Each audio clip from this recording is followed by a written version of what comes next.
Robb Stark never meant to become an assassin. That wasn't the North's way. But the South had changed everything. Honor had been butchered in King's Landing, left to rot like his father's severed head on a spike. And now, with winter creeping closer and his bannermen restless for retribution, Robb no longer believed in honor. He believed in victory. Scouts brought the word 2 nights ago. Joffrey Baratheon, if that bastard even deserved the name, was to travel from King's Landing to Casterly Rock on a royal procession. A parade, really. A show of power. His wedding to Margaery Tyrell had been postponed after a minor riot, and this was his mother's idea of calming the realm. Have the boy king ride through the countryside like a golden god. Robb had other plans. The message came sealed in blood. He rides within 5 leagues of Harrenhal. That was close. Too close. Too tempting. Robb stood outside the ruins of the cursed castle, cloaked in the grey furs of House Stark.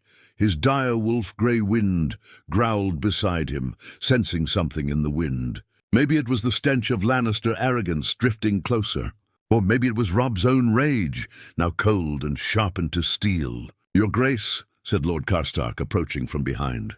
"Are you sure you want to do this? Ambushing a royal procession, it's not war. It's slaughter, assassination."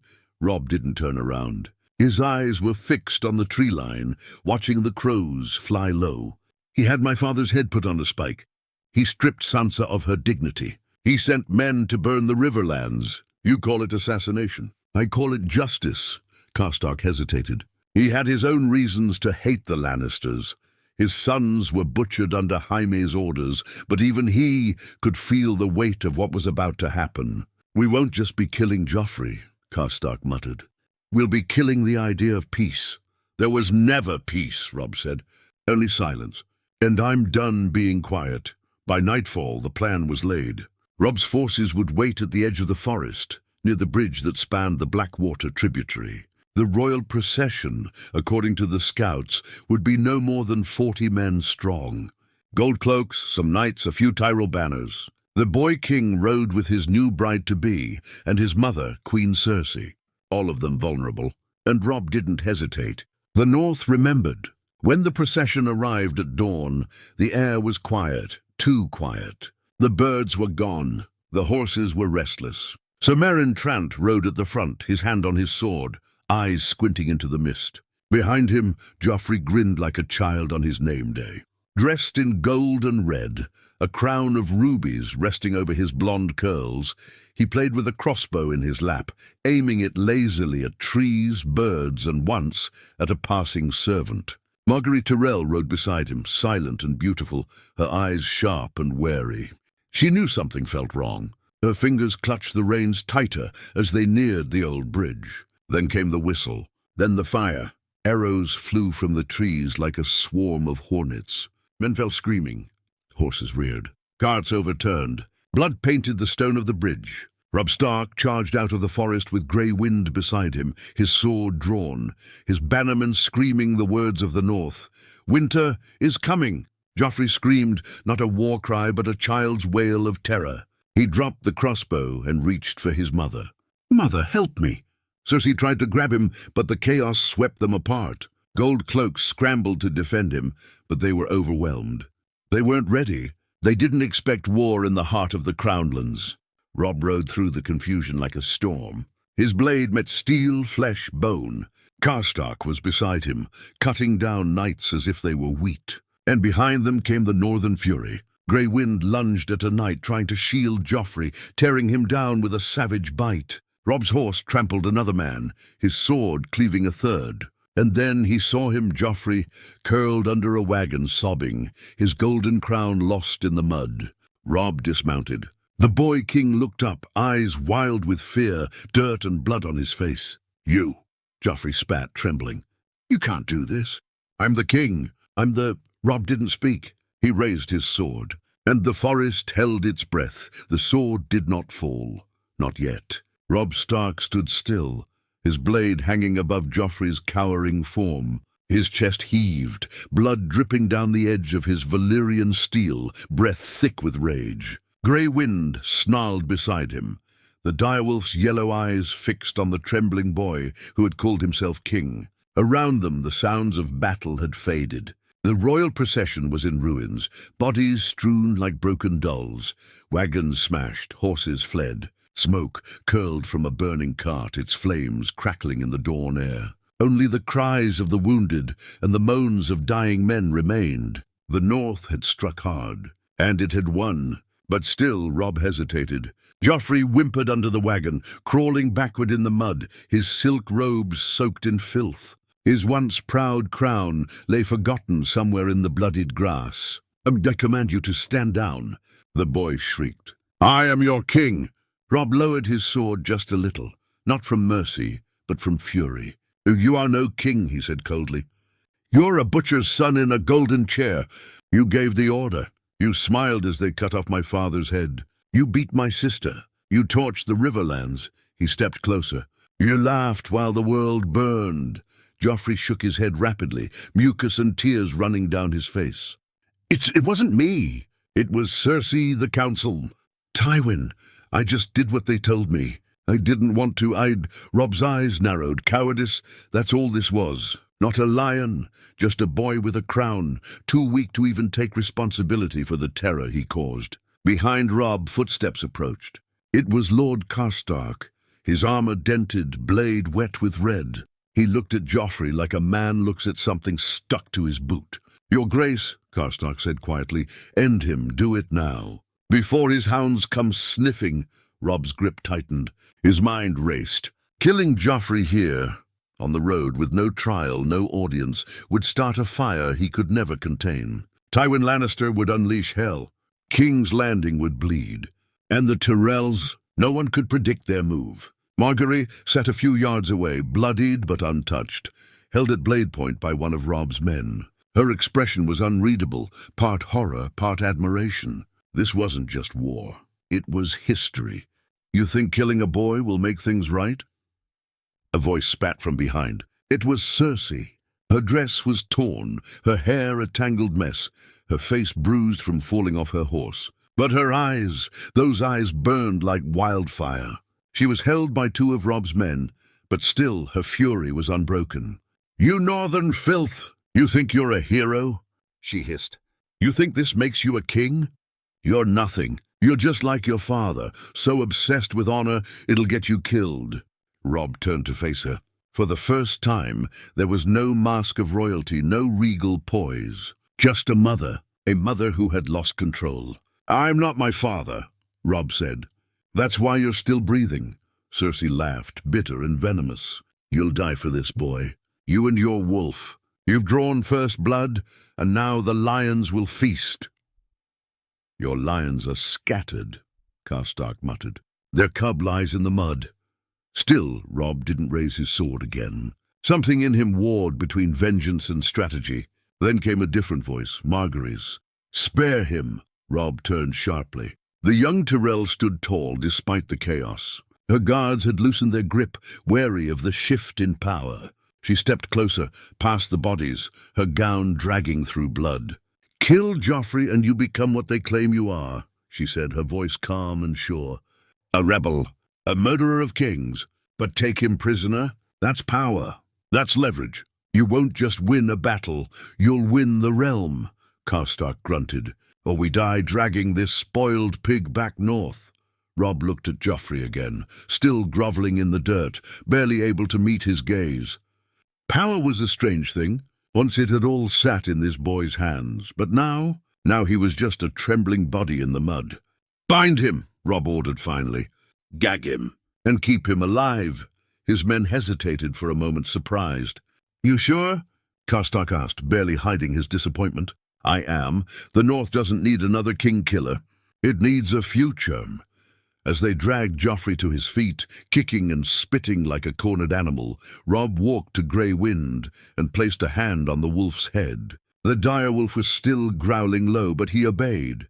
The war wasn't over, but now it had changed. And far to the south in the Red Keep, Tywin Lannister would soon hear of what happened on the Blackwater Road. The king in the north had taken his grandson, and Westeros would never be the same again. The Raven reached King's Landing at dusk. Tywin Lannister read the message once, then twice, in complete silence. No one in the War Council chamber dared speak. The candlelight flickered, dancing across his cold, stony face. Only the distant sound of bells and the faint humming from the sept broke the silence outside the Red Keep. Then, with terrifying calm, Tywin crumpled the parchment in his hand. "He has him," he said. Pycelle cleared his throat nervously. "My lord, if I may ask, who exactly has whom?" "Robb Stark has Joffrey," Tywin said flatly. "Alive, taken during a procession near Harrenhal. Slaughtered the escort. Took the boy. Took his mother, too." A gasp escaped the lips of Sir Kevan, but he said nothing. Across the table, Lady Olenna Tyrell leaned back in her chair, her thin lips tightening ever so slightly. "Well," she murmured, "that's bold." Tywin turned to her sharply. "This is not bold. This is war." "It was already war," Olenna replied coolly. "You burned the Riverlands, put heads on spikes, and wed my granddaughter to a mad boy in a crown. You lit the fire, Lord Tywin. Don't look so surprised when it spreads. You think this is strategy?" Tywin snapped. "This is an insult. A provocation. Stark has kidnapped the King of Westeros." "No," Olenna said, smiling faintly. "He's kidnapped your grandson." Tywin's eyes flashed. "You would do well to choose your words carefully." "So would you," Olenna said. "Because if you believe Margaery will quietly marry a corpse or a hostage, you're madder than Joffrey." The silence was unbearable. Pycelle's hands trembled as he tried to speak again. "Shall I send ravens, my lord? To call the banners? Prepare a response?" "No," Tywin said sharply. He rose from the table. "We don't prepare. We retaliate." He walked slowly toward the window, his voice lowering to something far more dangerous than a shout. "Send word to the Frys. They'll march. Tell the Boltons to tighten the leash on the north. And send riders to Dragonstone. I want to know if Stannis Baratheon plans to move. We'll crush Robb Stark, not just with soldiers, but with fear." "And the boy?" Kevan asked quietly. "What if they kill him?" "They won't," Tywin said. "Robb Stark wants something. That's why the boy's still breathing." Back in the Riverlands, Robb knew what was coming. He stood inside the crumbling tower of Harrenhal, where Joffrey was being kept under heavy guard. Chains bound the boy's hands. His mouth had been gagged since the second day. They had grown tired of the screaming, the demands, the threats. Robb stared through the arrow slit, watching the distant trees sway under a grey sky. "He'll send everything," Robb murmured. "His armies, his dogs, maybe even his assassins." Catelyn Stark stood behind him, her face pale with worry. She had arrived only hours ago, having heard the news on the road back from Riverrun. She hadn't spoken much since seeing Joffrey in chains. Her first words had been, "You should have killed him." Robb turned. "We'll use him. His life is worth more than his death. For now." "You don't know Tywin like I do," she said softly. "He'll never let this go. And Cersei, she will burn the world if it means getting her son back. Let her try," Robb said. "Let them all come." He walked past her, into the stairwell, down toward the cell where Joffrey sat chained in his filth. When he entered, the guards straightened. Joffrey looked up at him, wild-eyed, foam at the corner of his mouth. "I'm the king," he hissed. "You think you'll get away with this? My grandfather will hang you. My mother will rip your direwolf's head off and feed it to you." Robb said nothing. He pulled a chair up across from him. "I'm going to trade you," he said calmly. Joffrey's rage halted. "Trade? What do you mean?" "You're going back to King's Landing alive, but only if they give me what I want." Joffrey sneered. "You think they'll give you anything?" "You're nothing. They'll kill you the moment I'm free." Robb leaned closer, his voice low. "If they don't, I'll send your head back in a box. I'll give it to Sansa, let her spit on it." Joffrey paled. "And don't think I won't," Robb added, "because I've stopped being my father. I stopped believing in honor the day you put his head on a spike." He stood and turned away, leaving the boy in stunned silence. Outside, the camp was buzzing. Ravens were already being sent with Robb's terms. "Return Sansa Stark. Cease all Lannister attacks on the Riverlands. Swear neutrality from the Iron Throne in northern matters." It was a bold offer, and it was madness. But in war, Robb knew, sometimes madness was the only strategy that made the enemy hesitate. For the first time in months, the North held a blade at the throat of the South. And everyone, Tywin, Cersei, the Tyrells, the Freys, would now decide how much blood they were willing to spill to get their monster king back. The Red Keep had never been this quiet. The courtiers walked like ghosts, whispering behind silk fans and armored shoulders, careful not to draw attention. Fear had soaked into the very stones of the castle, not because the king was gone, but because the queen was still here. Cersei Lannister stormed down the marble hallway, her golden hair unkempt, her eyes bloodshot from sleepless rage. 2 gold cloaks trailed behind her silently, too afraid to ask where she was going. They didn't need to know. Wherever Cersei walked, fury followed. She pushed open the door to the small council chamber without waiting to be announced. Varys was already there, his expression unreadable. Olenna Tyrell sat calmly, sipping wine as if nothing in the world had gone wrong. Pycelle fumbled through scrolls with shaking hands. Kevan Lannister stood at the far end, shoulders stiff, gaze locked on the map table. "I want him back," Cersei hissed. "I want my son back. I want Robb Stark's head. I want his wolf gutted. I want his mother flayed. And I want every bannerman who rides with him burned alive." Silence. Even the flames in the hearth seemed to shrink from her. Kevan cleared his throat. "We've received Robb Stark's terms. He asks for the girl's return, safe passage for northern bannermen, and the right to govern his own lands without interference from the Iron Throne." Cersei's lip curled. "He dares to make demands." "Your Grace," Varys said smoothly, "he does more than dare. He already has your son. He could have killed Joffrey on that bridge. He didn't. That in itself is a statement." Cersei turned on him. "You think he's merciful?" "I think he's clever." Olenna spoke next, her voice cutting through the tension like a blade. "It would be wise perhaps to ask whether Joffrey's life is worth the war it will cost to recover it." Cersei stared at her, stunned. "He's the king. He's a boy," Olenna replied. "A cruel one. A reckless one. A boy who alienated half the realm and nearly cost us the Tyrell alliance. My granddaughter was nearly killed marrying him."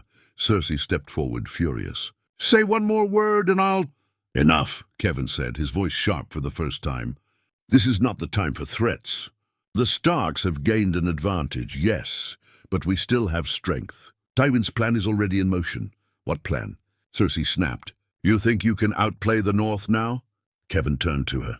"Your father has reached out to Walder Frey and Rose Bolton. He's promised them new lands, titles, and the full protection of the crown. They've agreed to bring the wolf down." Cersei's rage cooled, but only slightly. "And what of my son?" she asked. "If Stark accepts the false peace we offer," Kevan said grimly, "we'll use it to draw him in.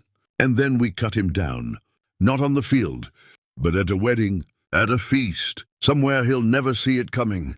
Cersei's face slowly twisted into a grim smile. Far across the realm, inside Harrenhal's cold stone halls, Sansa Stark stood by the window, staring out at the mist rolling over the riverlands. The air smelled of smoke and wet earth.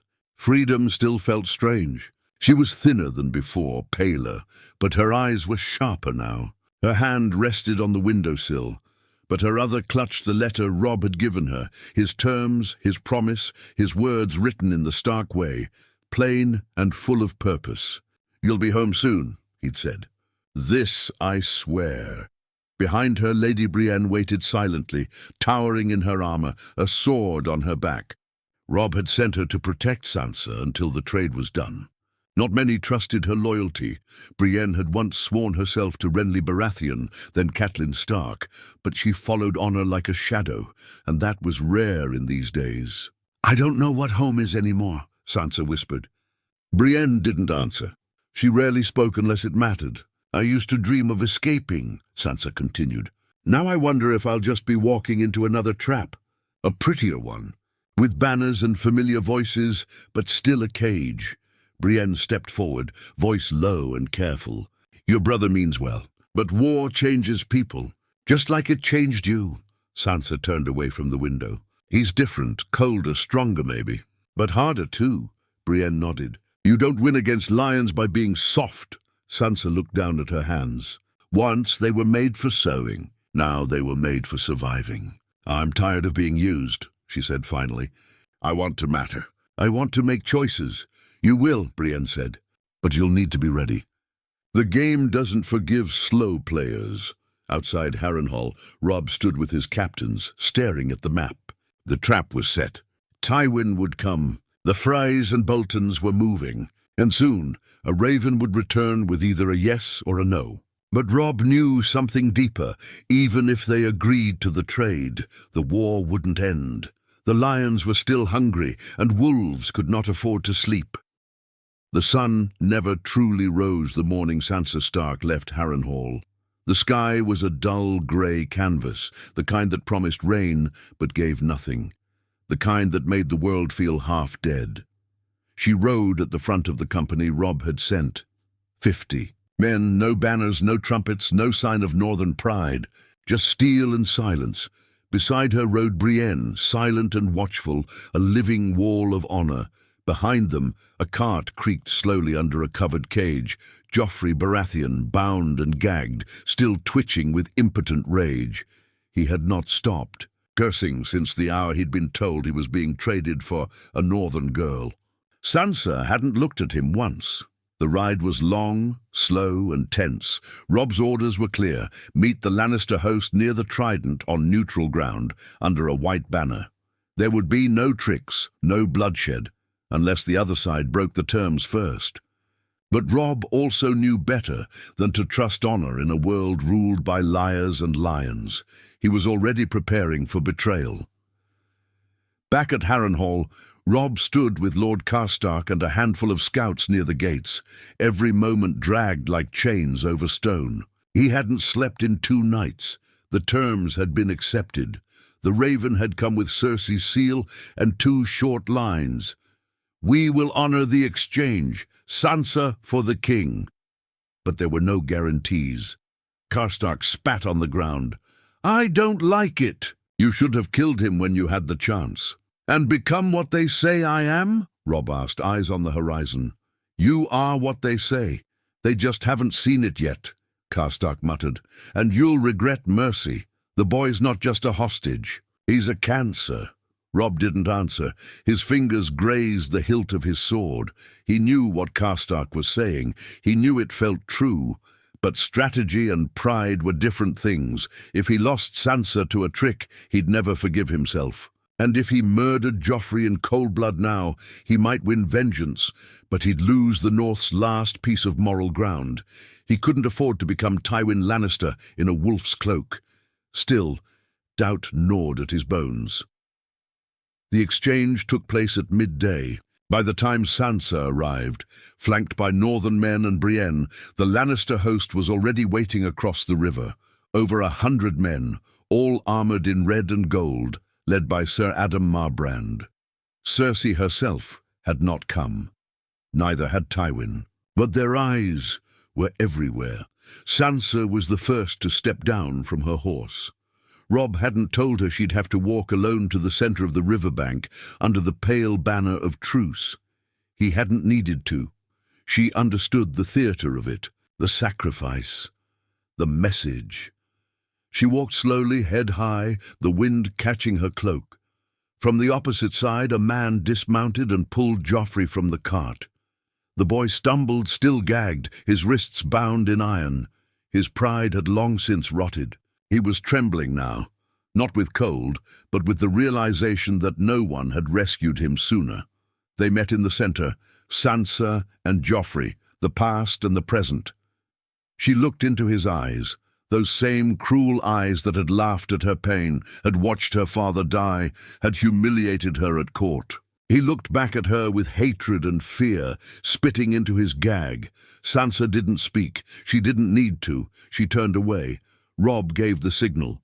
Brienne stepped forward to escort her back toward the northern line, while 2 of the Lannister knights moved to receive Joffrey. For a moment no one breathed, and then it was done. That night the fires burned higher in Robb's camp. Wine was passed. Men laughed for the first time in weeks. They sang northern songs, old ones about wolves and honor, and the women who stood by them. It wasn't victory, but it felt like a heartbeat of hope. Sansa sat near the edge of the largest fire, her face lit by its glow. Arya had not been found, Bran and Rickon were still presumed dead, and Winterfell was in ruins. But she was with family now, and for a few hours the world felt less sharp. Robb approached her, holding 2 cups. He offered her one. She took it silently. "I'm sorry," he said softly. "For what?" she asked. "For everything I couldn't protect you from." Sansa didn't answer for a long moment.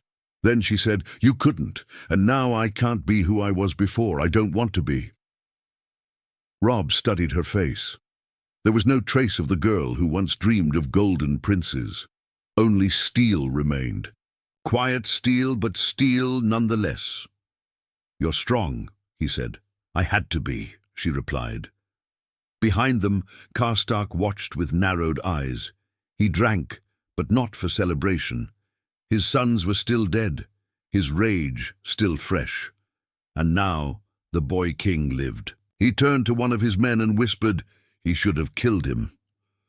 The man nodded slowly, and somewhere in the camp a message was being prepared, a raven bound for the twins. A wedding invitation was on its way, one that would change everything. The invitation arrived on parchment, thick as old bark, sealed with the twin towers of House Frey. It came with smiling words and poisoned courtesy. "You are cordially invited to attend the union of Lord Edmure Tully and Lady Roslyn Frey, under the blessings of House Stark, House Tully, and House Frey. May this marriage strengthen the bonds of peace." Robb Stark stared at the letter in his tent, his jaw clenched.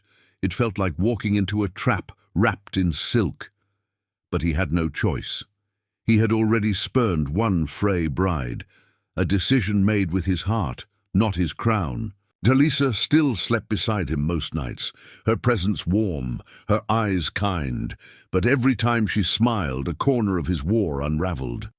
Lord Walder Frey had forgiven Robb, or so he claimed, in exchange for a match with Edmure Tully.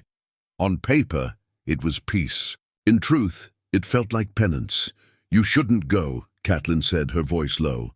They were alone in his command tent, maps laid out like the bones of kingdoms. Her face was drawn, haunted with mother's worry and widow's instinct. "Walder Frey is many things," she continued, "but he is not an honest man.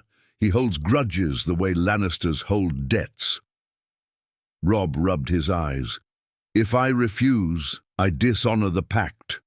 I lose the Riverlands. I lose support from his bannermen. We can't afford that, not now." Catelyn stepped forward, placing her hand gently on his arm. "Then take your full host. Show strength. Don't go in like a lamb to slaughter." "I plan to," Robb said, but deep down something unsettled lingered. Karstark entered without being summoned. His armor clanked slightly with each step, but his presence was heavier than steel. "You've forgiven the Freys," he said bluntly, "but not me." Robb didn't turn to look at him. "You disobeyed my orders. You murdered Lannister boys under my protection. You made a mockery of my word.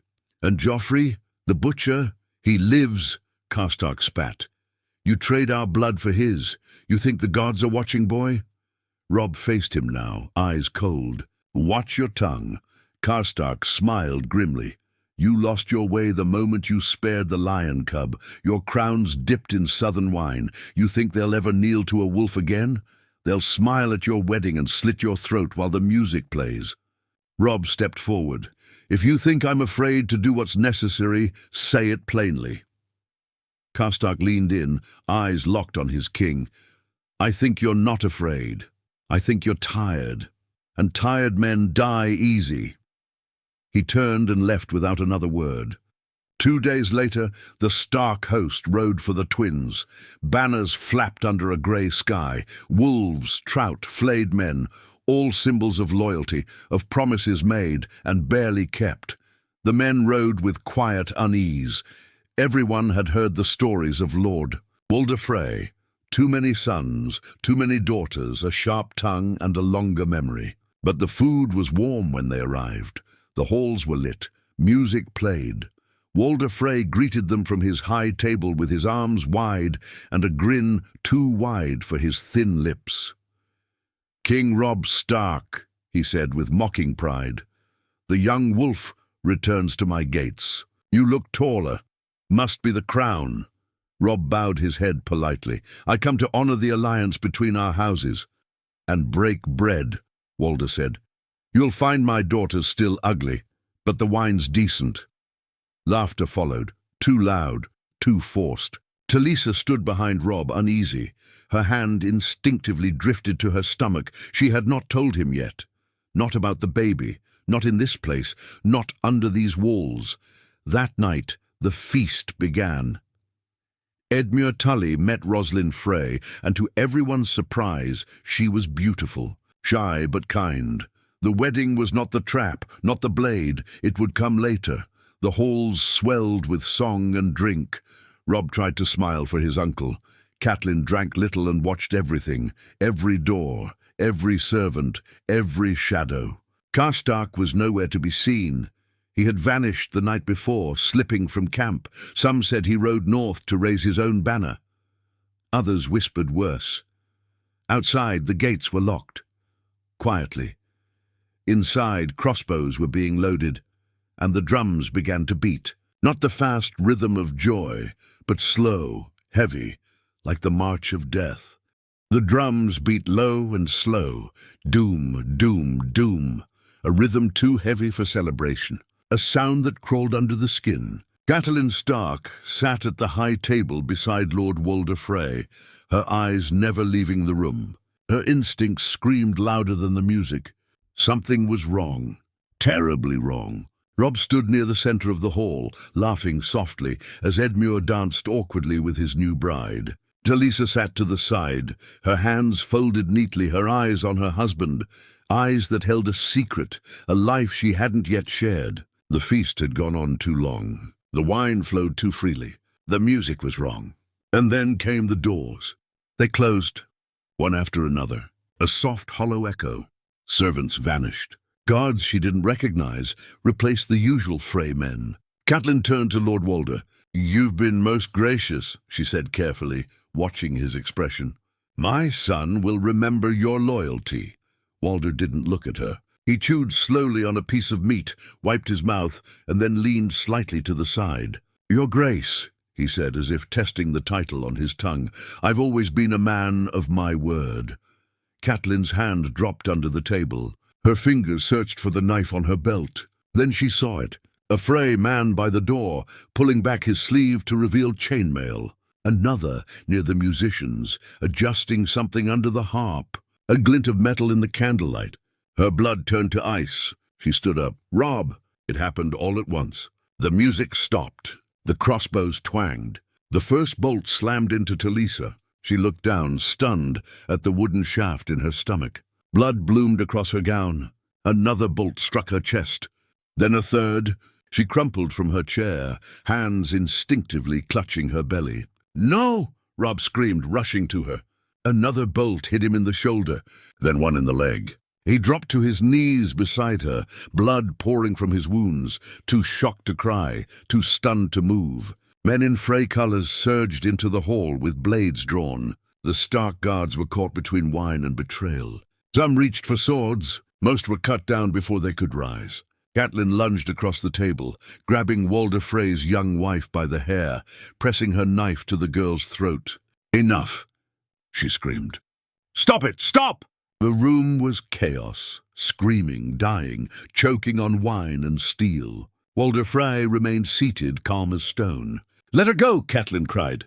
"Let her go and I'll let her live." Walder shrugged. "I'll find another." And he nodded.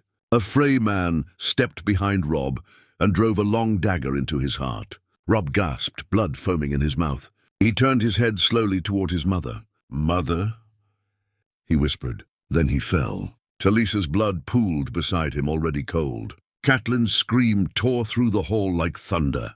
She dragged the blade across the girl's throat and stood shaking, eyes wide, hair wild, a mother undone. She stood like that for only a moment. Then a blade took her from behind, and the hall fell silent. Outside, the wolves howled. Grey Wind had fought until the end. The Freys had caged him when the feast began, claiming safety. Now arrows bristled from his flanks, his body slumped in the mud beside the kennels. A northern soldier who had survived the ambush tried to crawl away, half dead and sobbing. A Frey archer ended him without hesitation. The river ran red that night. No one sang. No songs were written. No bells rang. Just the silence of betrayal, and above the twins, the banners of House Stark were pulled down, trampled in filth. A Lannister lion replaced them, and far away in King's Landing, Cersei Lannister smiled as the raven arrived. The young wolf is dead. The snow fell quietly in the north. It blanketed the burned ruins of Winterfell like a shroud, hiding the scars but not healing them. Smoke no longer rose from the broken towers, and the heart-tree in the godswood stood alone, weeping sap as red as blood. But the north remembered. Every man who drank from the rivers, every woman who lit candles for sons who never returned, every child who once whispered stories of the young wolf, they remembered. Word of the Red Wedding reached the Dreadfort first, delivered by ravens bearing twisted sigils and soaked in metaphorical blood. Lord Roose Bolton read it over roasted pork, his face unmoved. He'd known, of course. He'd known every detail. It had been his dagger that ended Robb Stark, and his smile, thin and cruel, that had nodded in agreement as Talisa died screaming beside her unborn child. Now he was Warden of the North, the title given by Tywin Lannister himself, sealed and legitimized. Robb's crown had not only been stolen, it had been shattered. But loyalty in the North ran deeper than parchment and titles. Deep in the mountains, the surviving remnants of Stark bannermen gathered in silence. Fewer than 100 had escaped the massacre at the Twins, wounded, broken, hunted. They gathered in caves, in woods, in villages that still flew the wolf's banner when no one was watching. Among them was Maege Mormont, her face grim, her daughters at her side. "There will be no more kings," she said, "but there will be vengeance." A few men wanted to follow Stannis Baratheon. Others spoke of hiding, surviving. But one by one, they turned to a different name. Arya Stark. No one knew where she was. Some said she'd been seen on the Trident. Others swore they saw a girl matching her look near the twins, bloodied and barefoot, walking with a hound. No one could confirm it. But the idea of her surviving? That gave the North breath again. The North needed a ghost, a shadow, a whisper to haunt the Lannisters. At the wall, Jon Snow stood alone atop the battlements, looking out over the ice-blasted horizon. The cold wind cut deep, but he barely noticed anymore. Sam handed him the letter with shaking hands. Jon read it. Then he read it again. "They're dead," he said quietly. "Robb, my mother, Talisa, all of them." Ghost let out a low, pained growl nearby. Jon didn't speak again for a long time. Not until the sun dipped low behind the wall and the sky turned a bitter blue. "I was too late," he whispered. He thought of his last words to Robb. He couldn't even remember them. Probably something about honor. Or the Watch, something that now felt small. He had fought to protect the realms of men, but the realm had let his brother die.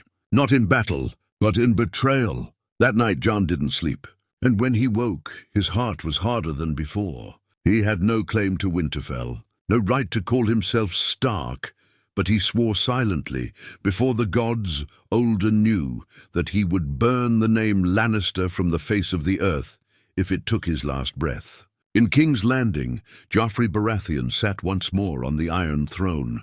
But the boy who returned from captivity was not the same boy who had left in silk. He was quieter now, paler, eyes haunted. Cersei hovered near him constantly, whispering poison, reminding him that they had won, that the North was broken, that the wolves had been skinned and hung for the crows. But something about Joffrey had changed. He no longer delighted in cruelty, at least not publicly, because he had seen fear, real fear, the kind you cannot bribe or burn. He remembered Robb Stark's eyes, the moment before the sword had almost fallen. He remembered being less than a king, and that frightened him more than anything else. But not everyone was afraid. Sansa Stark sat by candlelight in the safety of Riverrun, the stronghold that still held for her family, for now. The Blackfish, her great-uncle, stood guard over her like a silent bear. She had stopped crying weeks ago. She wore black now, stark black. Not for mourning, but for memory. She studied maps by night. She asked about Bannerman. She wrote letters with seals that bore her house sigil, even if it was only a shadow of its former power. She knew they thought her broken, a girl scarred by the Red Keep by Joffrey by loss. But she was more than that. She was a wolf, and wolves survive. Talisa's child had died. Robb was gone, her mother gone, but Sansa remained. And somewhere Arya walked through the ashes, learning how to kill. Jon stood watch, growing colder than ice. Bran wandered beyond the wall, chasing visions. The pack was scattered, but not gone. The North had bled. The North had fallen. But the North remembered, and winter was still coming.